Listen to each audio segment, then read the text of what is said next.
Remember the time when we used to believe that the earth was flat? Well, some advice on picking up women at bars can be just as outdated and absurd. Imagine, if you will, a world where "did it hurt when you fell from heaven" is considered a foolproof icebreaker. Hilarious, isn't it? And that's just the tip of the pickup iceberg.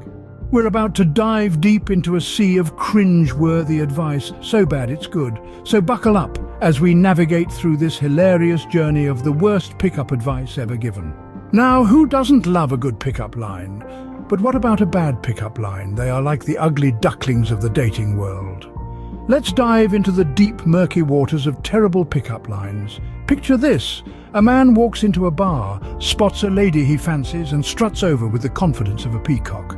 He opens his mouth and says, "Are you a magician? Because whenever I look at you, everyone else disappears." Cringeworthy, isn't it? But it doesn't stop there. Next, we have our brave soul, number 2. He sees a woman at the bar, walks over, and with a smoky look in his eyes, he says, "Do you have a map? I just keep getting lost in your eyes." Oh, the humanity, the sheer audacity of it all.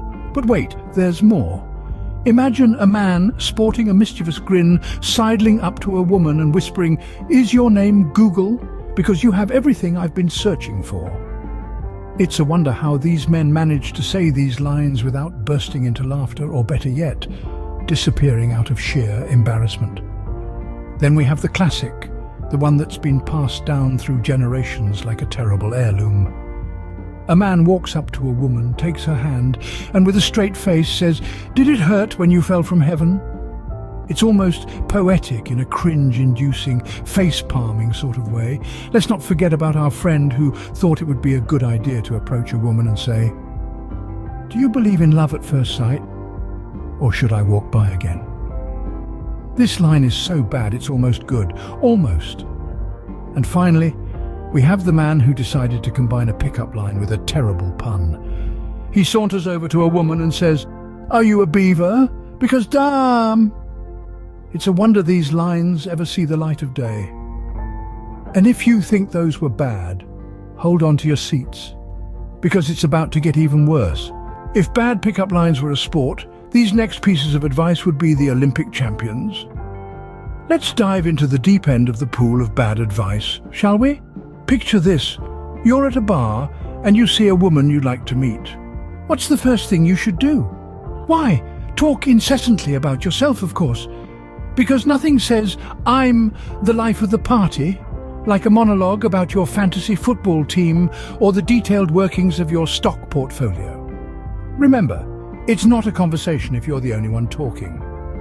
Now on to our second piece of gold medal advice. Never take no for an answer. If she's not interested, it's probably because she hasn't heard enough about your fantasy football team. So keep going. Persistence is key even when it's completely unwelcome. But perhaps the piece de resistance of this smorgasbord of bad advice is this. Use cheesy compliments. Nothing woos a woman like comparing her eyes to a summer's day, or telling her she must be tired because she's been running through your mind all day. It's like Shakespeare. If Shakespeare had zero understanding of women and a fondness for cringeworthy cliches. Well, if you're still with us, congratulations, you've made it through the worst advice on picking up women at bars. So there you have it, folks. A masterclass in what not to do when trying to pick up a woman at a bar. Let's take a moment to reflect on our journey through the land of cringeworthy pickup lines and advice that's so bad, it's almost good. Almost. We've explored the subtleties of asking a woman if she's a magician, because whenever you look at her, everyone else disappears. We've delved into the sophistication of telling a woman she must be a parking ticket because she's got fine written all over her. And let's not forget our insightful advice like treating the bar as a wildlife safari where you, the brave explorer, must stalk your prey. I mean, approach your potential date with all the grace of a three-legged gazelle. Remember, the next time someone gives you advice on picking up women at bars, make sure it doesn't sound like something out of this video. Until next time, keep laughing and keep learning.